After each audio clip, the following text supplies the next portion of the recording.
Muito bem, aqui no CBN Madrugada, espaço para a gente falar um pouquinho mais aí sobre a Covid-19. São 6 meses desde a primeira infecção, primeiro caso no Brasil, que já tem mais de 117 mil casos. Nesta quarta-feira também a Organização Mundial da Saúde informou que são mais de 24 milhões de casos da Covid-19 em todo o mundo, metade desses casos em 3 países, Estados Unidos, Brasil e Índia. Brasil e Estados Unidos que estão praticamente aí com mesmo número de mortes por milhão de habitantes. O Brasil tem, segundo a Universidade Johns Hopkins, nesta terça-feira, 553 casos a cada milhão e Estados Unidos 554, portanto, praticamente aí o mesmo número de mortes relativo em relação aí à população do país. E nós vamos conversar aqui no CBN Madrugada com o professor Robert Fabian Crespo Rosas, que é infectologista, professor do Centro Universitário São Camilo. Professor, muito bom dia. Bom dia, Galvão. Tudo bem? Tudo bem. Queria iniciar nossa conversa aqui falando sobre a questão das vacinas, né? A gente está ouvindo a cada dia novidades relacionadas às vacinas e nesta semana uma movimentação aí do governo de São Paulo para conseguir um aporte financeiro para produzir vacinas aqui no estado. Não só para o estado, mas para todo o Brasil. E nesta quarta-feira, após uma reunião com o ministro interino da Saúde, Eduardo Pazuello, diretor do Instituto Butantan de Mascovas, disse que o Ministério fará a aquisição de vacinas produzidas aqui em São Paulo, essas vacinas que estão sendo produzidas ou serão produzidas numa parceria com o laboratório chinês, a vacina Coronavac. E a gente lembra também que o presidente Jair Bolsonaro já fez críticas a essa vacina aí de origem chinesa e está defendendo aí outra vacina está sendo produzida também no Brasil em parceria com a Universidade de Oxford, na Inglaterra, essa vacina sendo produzida pela Fiocruz, lá no Rio de Janeiro. Queria saber inicialmente como é que o senhor está acompanhando esse debate aí em torno da procedência das vacinas, qual a sua expectativa, professor Robert? Bom, a expectativa é das melhores, viu? Independente do fabricante, o mecanismo pelo qual a tecnologia utilizada para a elaboração das vacinas, tanto do fabricante chinês quanto do fabricante lá da Oxford, eles são processos já bem conhecidos dentro da indústria das vacinas, né? Então, na verdade, são procedimentos já utilizados para a produção de outras vacinas e que, neste caso, foram aplicados, né, para a produção da vacina para o coronavírus. Então, assim, a expectativa é das melhores. Os resultados parciais que algumas dessas empresas já têm apresentado aí para a literatura médica de uma forma geral são bem promissores, né? Eles têm conseguido um impacto na produção de anticorpos muito boa em títulos elevados.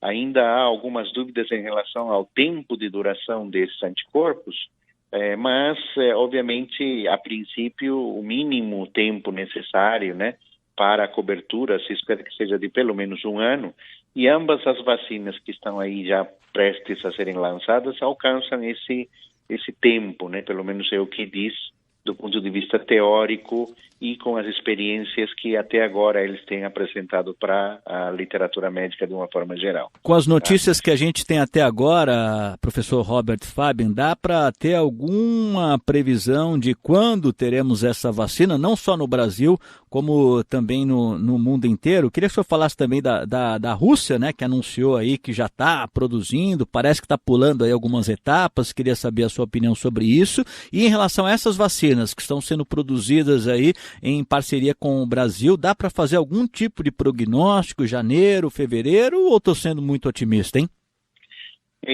Bom, assim, a vacina, vamos começar pela vacina russa, né? A vacina russa, a gente tem pouco conhecimento em relação à evolução, ao estágio, a não ser o que a gente ouve pela própria mídia, né? Como eles não publicaram nada em relação aos resultados nas revistas internacionais, a gente tem pouco conhecimento ao respeito de como foi elaborado, qual é a tecnologia utilizada e tudo mais. Porém, o que a gente sabe é que os estudos foram realizados, eles avançaram nas diferentes fases de fabricação da vacina e eles alcançaram então a fase 3 com resultados também, pelo que é escutado na mídia, muito promissores, né?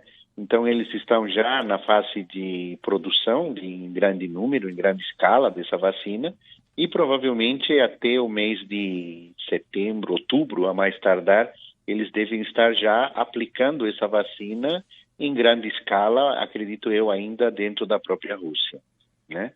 Em relação às vacinas chinesa e a inglesa, né, lá da Oxford, a nossa previsão, assim, sendo bem otimistas, é que a gente já possa contar com elas até o final de dezembro, começo de janeiro, né?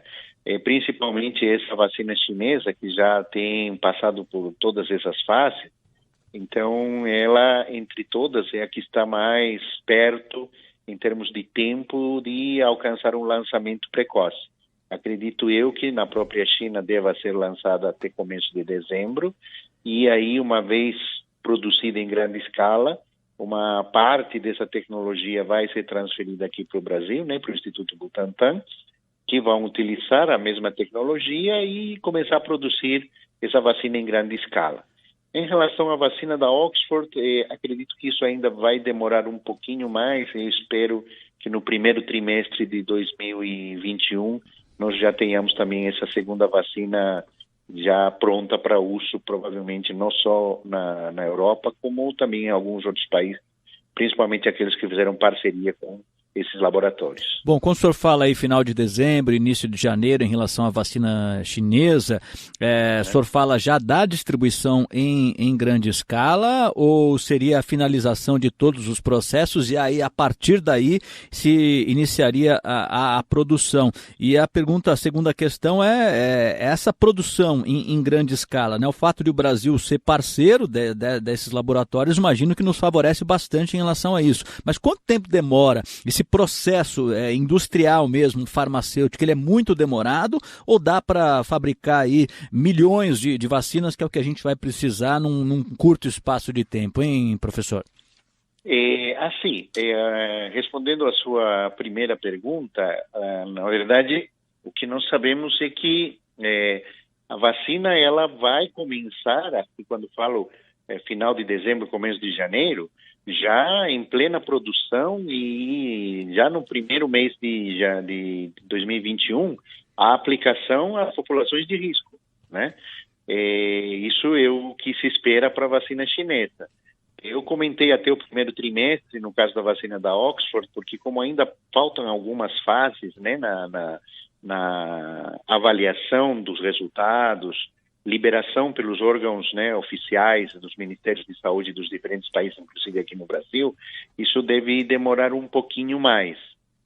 Porém, nós estamos falando assim, a produção já em grande escala da vacina, né? Certo. O Instituto Butantan aqui, com a estrutura que ele tem agora e com as melhorias e a extensão do tamanho do laboratório, né, daqui do Butantan, eles mesmos já estão propondo fazer em torno de 60 milhões de doses, né?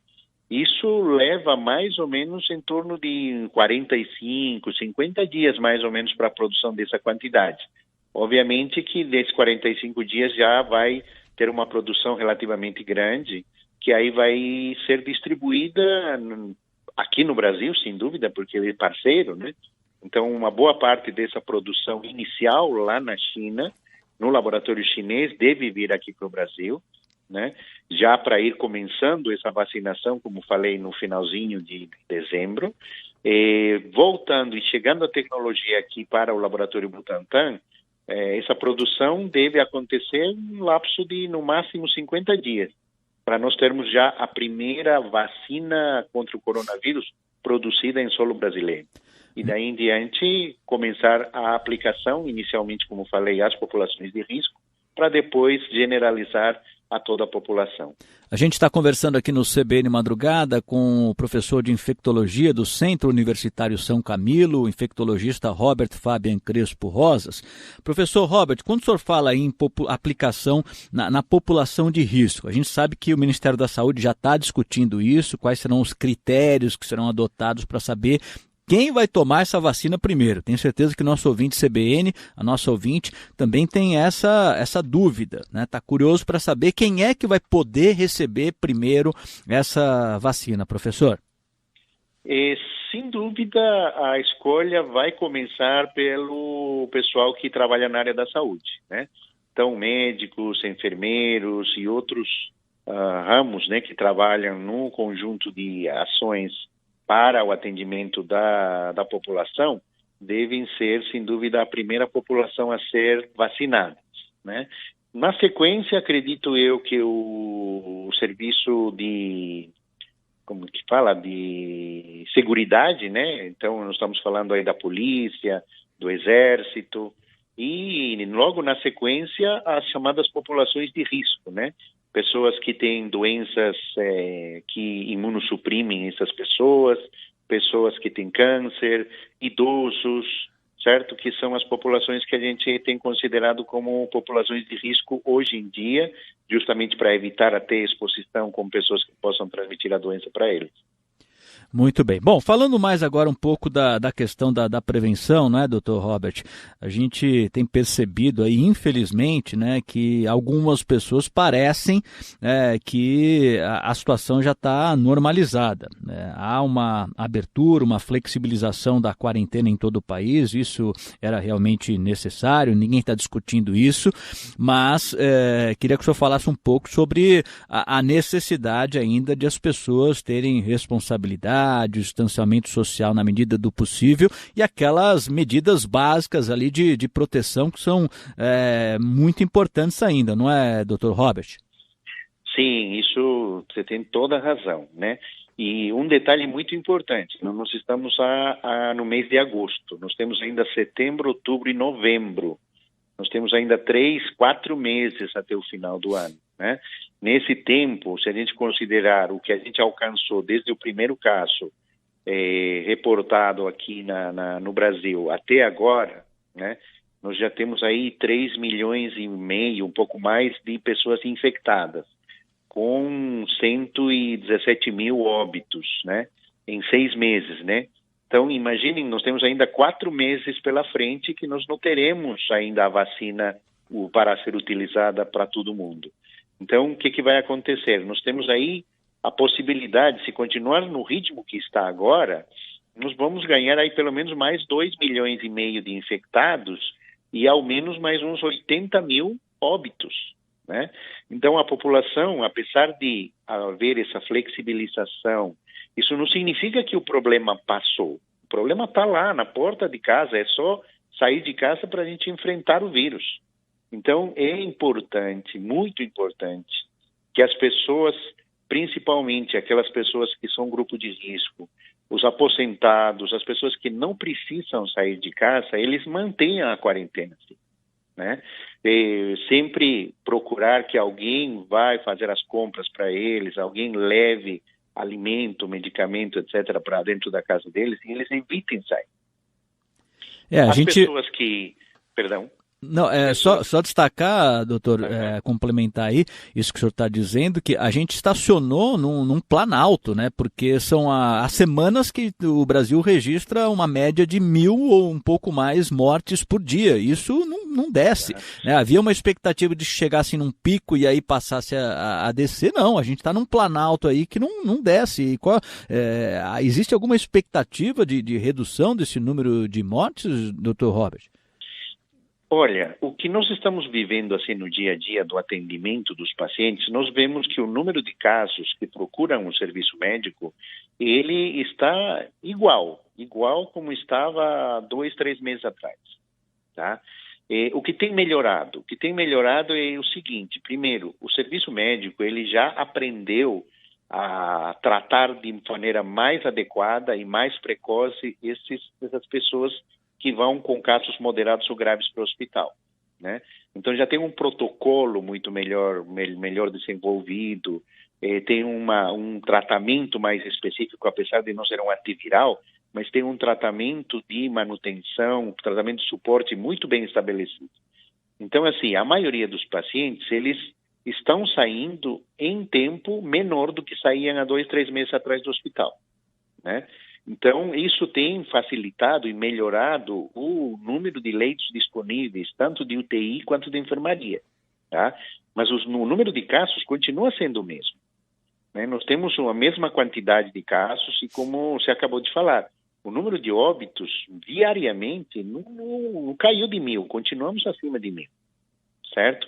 Então, isso significa o quê? Que realmente as pessoas, como você acabou de comentar agora há pouco, eles estão achando que o problema passou, que como flexibilizaram, então não tem mais problema. Estão começando a descuidar os cuidados dessa flexibilização, que é o uso da máscara, né, da máscara comum, de evitar aglomerações.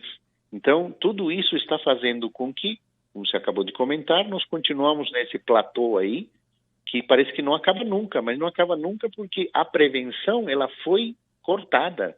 Nós não estamos fazendo mais prevenção. As pessoas estão deambulando livremente, você vê a máscara abaixo do nariz, abaixo do queixo, muitas pessoas sem a máscara mais. Então, isso tem facilitado com que o vírus se dissemine com mais facilidade, né? E por isso que nós não deixamos de ter números de casos positivos diariamente em grande quantidade, e a população que está indo a óbito desse grupo continua sendo a mesma que há 2, 3 meses atrás.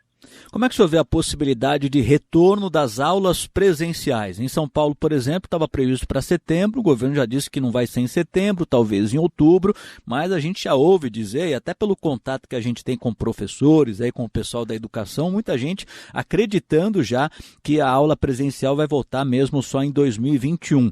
Como é que o senhor vê aí do ponto de vista da preocupação com as infecções aí da criançada e depois chegar em casa, quem mora com os mais velhos, né, os avós, por exemplo? Como é que o senhor vê toda essa questão aí do possível retorno às aulas presenciais nas escolas, Dr. Robert Fábio? Olha, na minha opinião, esse vai ser o maior erro a ser cometido caso realmente se leve a cabo, viu?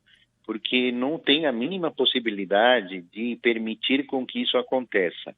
Essa população que vai voltar às aulas é uma população grande. O Brasil inteiro tem aproximadamente em torno de 9 a 10 milhões de estudantes que vão voltar às salas de aula, que vão se expor, né, e que vão expor os professores, né, em primeiro lugar, e como você acabou de falar, vai voltar para casa e de repente levar o vírus para dentro de casa. Muitas dessas crianças, além de morar com os pais, moram com os avós, com pessoas de risco. Então, imagine, se agora do jeito que está, se essas crianças estar saindo para a rua, estar indo para a escola, já estamos nos números que estamos, imagine se essa população toda voltar para as aulas. E a gente está falando só de escola, né? A gente não está nem comentando a possibilidade de universidades, institutos de educação estarem voltando junto. Então, vai ser um caos total. Aí sim, nós vamos voltar novamente ao que nós tínhamos no mês de abril e maio, né? Onde as UTIs não estavam comportando mais o número de pacientes abundante que tinha, as enfermarias cheias. Nós vamos voltar ao problema que estava antes. Provavelmente vai piorar muito mais ainda essa pandemia, não tenha dúvida. Certo. Para a gente fechar a nossa conversa, Dr. Robert Fábio, a gente teve nos últimos dias aí notícias de reinfecções pela Covid-19 em Hong Kong, na Bélgica, também na Holanda. Aqui no Brasil está sendo investigado, tanto em São Paulo como no Rio de Janeiro. Qual é o nível de preocupação que a área médica deve ter com essa notícia, hein? Bom, o que nós sabemos em relação a essas reinfecções é o seguinte: os pacientes, eles podem se reinfectar? Podem, né? Inclusive com um sorotipo do coronavírus diferente do primeiro, como já foi provado em Hong Kong e na Bélgica. Então, assim, essa possibilidade existe, isso é um fato mesmo, não tem que negar. O que se sabe até agora, apesar de serem poucos casos, que essas pessoas têm desenvolvido quadros, né, nessa segunda infecção, mais leves ou inclusive assintomáticos. Portanto, assim, a preocupação não é que apareçam mais casos de reinfecção graves. O grande problema desses reinfectados é que eles tendo o vírus, né, nas vias respiratórias altas, eles voltam a ser transmissores da doença, né? Então, aquela pessoa que já pegou a doença, ele, logicamente, ele se sente mais tranquilo no sentido, não, bom, eu não pego mais, eu passei do perigo, e ao mesmo tempo ele também se sente mais livre de poder sair, porque ele acha que ele não vai transmitir mais. Se ele pegar pela segunda vez, muito provavelmente ele vai fazer uma forma muito pouco sintomática ou assintomática. Portanto, ele vai estar livremente, porém ele vai estar transmitindo a doença. Então, a grande problemática desses casos de reinfecção é que nós estamos aumentando o nosso número de pessoas capazes de transmitir a doença. Eu não me preocuparia muito no sentido de ter casos mais graves ou menos graves, mas a grande problemática é que esses indivíduos eles vão transmitir a doença como qualquer um outro hoje em dia, seja ele sintomático ou assintomático. Muito bem, nós conversamos aqui no CBN Madrugada com o professor de infectologia do Centro Universitário São Camilo, Dr. Robert Fabian Crespo Rosas. Dr. Robert, muito obrigado pela entrevista, foi muito esclarecedora. Um bom dia e até uma próxima oportunidade. Muito obrigado. Um bom dia também para você e bom trabalho.